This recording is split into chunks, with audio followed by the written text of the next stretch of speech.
বন্ধুরা, marks versus rank বলার পরে আমি তোমাদের লাইভে এবং ভিডিওর মাধ্যমে বারবার বলেছি, দেখো বন্ধুরা, আমি বলেছিলাম যে আমি যে কাট আপটা দিছি এর এক্সপেকটেশনের বাইরেও কাট আপ যেতে পারে, তার কারণ বর্তমানে পরিস্থিতি যেরকম। হয়তো তোমরা এতক্ষণ অনেকে আমাকে গাল দিতে লেগেছো যে কি বললো 5,000 6,000 ডিফারেন্স হয়ে গেল। আমি তোকে এটা এক্সপেক্ট করতে পারিনি যে এতটা ডিফারেন্স যাবে। যে আমি যেখানে বলেছিলাম মোটামুটি 50-এ, অর্থাৎ মোটামুটি 50-তে, যার মোটামুটি 5,000 অ্যারাউন্ড 5,000-এর কাছাকাছি আসা উচিত ছিল, তার র্যাঙ্ক গিয়ে দাঁড়াচ্ছে মোটামুটি 11,000-এ। মোটামুটি 5-6 হাজারের ডিফারেন্স দেখা যাচ্ছে। তার মানে বুঝতে পারছো তোমরা কম্পিটিশন দিন দিন কিরকম ভাবে যাচ্ছে। তো এটাই মেন কথা। দেখো, আমি তোমাদের বারে বারে বলেছি, যখন আমি ভিডিও করেছি তখন বলেছি, তখন সবসময় বলেছি যে যদি র্যাঙ্কের খুব একটা পার্থক্য হয় তাহলে আমাকে কিছু মনে করবো না, তার কারণ বর্তমানে পরিস্থিতিটাই এমন। অনলাইন আসার পরে প্রত্যেকেই কিন্তু, তোমরা ভাবছো হয়তো কেউ কম্পিটিশন করছে না, প্রত্যেকেই কিন্তু সমান তালে কম্পিটিশন করছে, প্রত্যেকে কিন্তু খুব ভালোভাবে পড়ছে। সেই জন্য আজ কাট আপটা এরকম। পিডব্লিউ আসার পর থেকে এর কাট আরও দিন দিন কাট আপ যাবে, আরও সব পরীক্ষার্থী বাড়বে। এর আগের বার 78% তোমার পরীক্ষার্থী পরীক্ষায় বসেছিল, বাট এবার 80% পরীক্ষার্থী পরীক্ষায় বসেছে। এবং যারা যারা তোমার মোটামুটি জেই মেনে যারা জেই মেন দিয়েছে, বা জোসা কাউন্সিল বা জেই অ্যাডভান্স, যারা যে সমস্ত ছাত্রছাত্রীরা কোয়ালিফাই করেছে জেই মেন, তারপর জেই অ্যাডভান্স, তারাও ডব্লিউবিসিতে বসেছে। এর ফলে কম্পিটিশনটা আরও হাই হয়েছে, তার কারণ জেই মেন যারা দিচ্ছে তারা অলরেডি একটা পজিশনে চলে আসছে, তারপরে তারা দিচ্ছে। ওকে, এবং অনেক স্টুডেন্ট আছে যারা 12 থেকে প্রায় 11 থেকে প্রায় আমাদের যে কম্পিটিটিভ এক্সাম জেই মেন বা নিটের এক্সামের প্রিপারেশন শুরু করছে, সেটা অ্যাকচুয়ালি সম্ভব হয়েছে অনলাইন আসার পর থেকে। তো এর ফলে কিন্তু তাদের প্রিপারেশন লেভেলটা ভালো থাকছে। এর ফলে 12-এর পরেও, 12 পাস আউট করার পরেও কিন্তু তারা একটা খুব ভালো মার্ক করতে পারছে। এই কারণে তারা 11 থেকেও একটা ভালোভাবে অর্থাৎ কম্পিটিটিভ এক্সাম ধাঁচে পড়াশোনা শুরু করছে। সেজন্য যারা যারা এর আগের বছর পর্যন্ত 12 দিয়ে ভালো র্যাঙ্ক করতে পারতো না, এই জন্য র্যাঙ্কের হেডফেটটা একটু কম হতো, বাট এবার 12 দিয়ে উঠেও অনেকে খুব ভালো র্যাঙ্ক করেছে, প্রচুর ভালো র্যাঙ্ক করেছে। এবং তার উপর যারা জেই মেন দিয়েছে তাদের তো ভালো র্যাঙ্ক আছে, জেই মেন দিয়ে যারা ডব্লিউবিসি দিয়েছে, বা এরকম অনেক স্টুডেন্ট আছে যারা জেই অ্যাডভান্স দিয়ে আইটিতে চান্স পেয়ে যাবে, তারাও কিন্তু এর মধ্যে আছে। তো অ্যাকচুয়ালি এবার বন্ধুরা বলি, তোমাদের দুঃখ পাওয়ার কোনো কিছু নেই। আমি বুঝতে পারছি তোমাদের অবস্থাটা এখন কিরকম, যেখানে মোটামুটি 5-6 হাজার নাম্বার ডিফারেন্স চলে আসছে।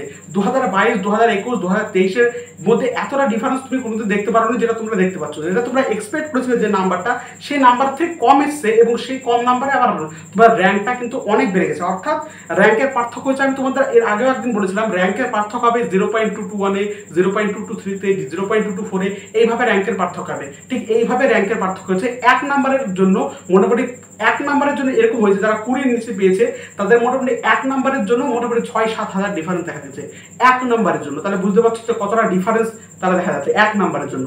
এক নাম্বারের জন্য তো বললাম, এক নাম্বারের জন্য 20-এর মধ্যে যারা আছে তাদের মোটামুটি 10-12 হাজার, 7-8-9 হাজার পর্যন্ত ডিফারেন্স দেখা গেছে যারা 20-এর নিচে আছে। অর্থাৎ কম্পিটিশন লেভেলটা দিন দিন কোথায় গ্রো করছে তোমরা ভাবতে পারছো নিশ্চয়ই। নিটে যেমনটা হয়েছে, নিটে তার মধ্যে অবশ্যই ফাঁকিবাজি আছে, মানে স্ক্যাম হয়েছে, মানে প্রশ্ন ফাঁস হয়েছে। তারপরেও এই যে নিটে, সেটা কিন্তু অ্যাকচুয়ালি কাট অফটা বেড়ে কম্পিটিশনও আছে তার মধ্যে, অর্থাৎ অনেকে ভালো কিন্তু কম্পিটিশন করছে, সেই কারণে কিন্তু কাট অফটা বাড়ছে। তো যাই হোক বন্ধুরা, আমি যারা ড্রপ নেবে সামনে বছর তাদেরকে বলি, তারা কিন্তু সেইভাবে পড়াশোনা করতে হবে। এবার যদি কারোর ড্রপের চিন্তা না থাকে, অর্থাৎ যারা অনলি 1 বছর বা 2 বছর ড্রপ নিয়ে ফেলেছে, তাদেরকে এই মুহূর্তে বলবো, আচ্ছা প্রত্যেককে আমি এই মুহূর্তে বলি, দেখো প্রত্যেককে আমি এই মুহূর্তে এখন বলি যে তোমরা একদম শেষ রাউন্ড পর্যন্ত কিন্তু কাউন্সিলিং করবে। তোমাদের সেই র্যাঙ্ক যতই আসুক না কেন, তার কারণ তোমাদের আমি বলি, যারা মোটামুটি তোমার আইআইটি জেই অ্যাডভান্স দিবে, জেই মেন দিবে, তারাও কিন্তু এর মধ্যে আছে। অর্থাৎ যারা আইআইটিতে চান্স পেয়ে যাবে, জোসা কাউন্সিলিং দেখো শুরু হয়ে গেছে, এনআইটিতে চান্স পেয়ে যাবে, তারা কিন্তু ডব্লিউবিসির মধ্যে থাকবে না, তখন সেই সিটগুলো কিন্তু ফাঁকা থাকবে। মপ আপ রাউন্ড পর্যন্ত অনেক সিট কিন্তু বেশি থাকবে। সেই জন্য আমি তোমাদের বলি, যারা মোটামুটি জেনারেল ক্যান্ডিডেট, যারা মোটামুটি 28,000-এর মধ্যে র্যাঙ্ক আছে জেনারেল, যারা এসসি এসটি তো তাদের কথা আলাদা, তারা কিন্তু লাস্ট রাউন্ড পর্যন্ত কাউন্সিলিং করবে, লাস্ট রাউন্ড পর্যন্ত আপডেট থাকবে। তার কারণ বলি, তোমাদের সিট পাওয়ার সুযোগ কিন্তু বাড়বে।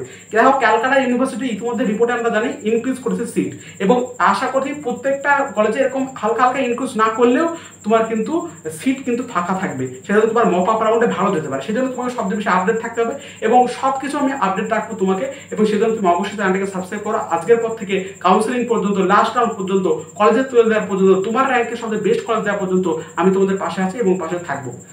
তো আমি তোমাদের একটা কথাই বলবো, হয়তো তোমরা আমাকে অনেকে এভাবে গালাগালি শুরু করেছো যে আপনার যে কথাটা আপনি বলেছিলেন সেটা কিন্তু হয়নি। আমি তোমাদের ভিডিওর মধ্যে বারে বারে বলছি বর্তমানে পরিস্থিতি যেমন কাট অফের কিন্তু খুব বেশি হেরফের হলেও হতে পারে, তখন আমাকে অশ্রদ্ধা করবে না। কিন্তু সেই ঘটনাটাই, এই দুর্ভাগ্যজনক ঘটনাটাই ঘটলো। এবার যার যেরকম র্যাঙ্ক হয়েছে হয়েছে, আর বেশি ভাবানোর কিন্তু দরকার নাই, তার কারণ ভেবে তুমি আর কিছু করতে পারবে না। যদি কারোর ড্রপ নেওয়ার দরকার থাকে সেই ড্রপ নিবা। আর যদি কারোর পিওর, দেখো আমি তোমাদের একটা কথা বলি, যাদের পিওরলি ইঞ্জিনিয়ারিং করার পেশা নাই বা ন্যাক নাই, তারা দেখা যায় তারা ভাবছে যে প্রাইভেট কলেজ নেবে, এরকম কিন্তু করবো না। তাদের পিওরলি আমাকে ইঞ্জিনিয়ারিং করতে হবে এমন ন্যাক আছে, তারাই মূলত প্রাইভেট কলেজের দিকে যাও। বাদ বাকি তোমরা অনার্সও এখন ট্রাই করতে পারো। দেখো তোমাদের একটা ভালো কথা বলি, বিএসসি অনার্স তোমরা এখন ট্রাই করতে পারো। তার কারণ কি?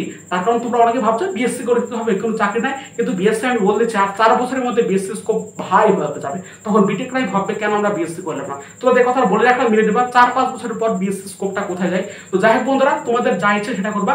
এবার আমি বলি, যাদের খুব বেশি ন্যাক না থাকবে যে আমাকে ইঞ্জিনিয়ারিং করতে হবে, এবার আমার গভর্নমেন্ট হচ্ছে না বলে আমি প্রাইভেট যাব, তাহলে সে যে তাকে যদি পিওরলি ইঞ্জিনিয়ারিং পড়ে তার ন্যাক থাকে সে দিতে পারে। বাট এর অ্যানাদার তোমরা অনার্সও করতে পারো, বা ড্রপ যদি তোমার নেওয়ার সুযোগ থাকে, আর 1 বছর ড্রপ নিয়ে তুমি যে জন্য চান্স নিতেও পারো। সেটা সম্পূর্ণ তোমার উপর নির্ভর করছে। So thank you so much বন্ধুরা, পাশে থাকো এবং এই চ্যানেল তোমাকে অনেক দূর নিয়ে যেতে সাহায্য করবে এবং লাস্ট পর্যন্ত তোমাকে সাহায্য করবে। সাবস্ক্রাইব করার জন্য নতুন আছো।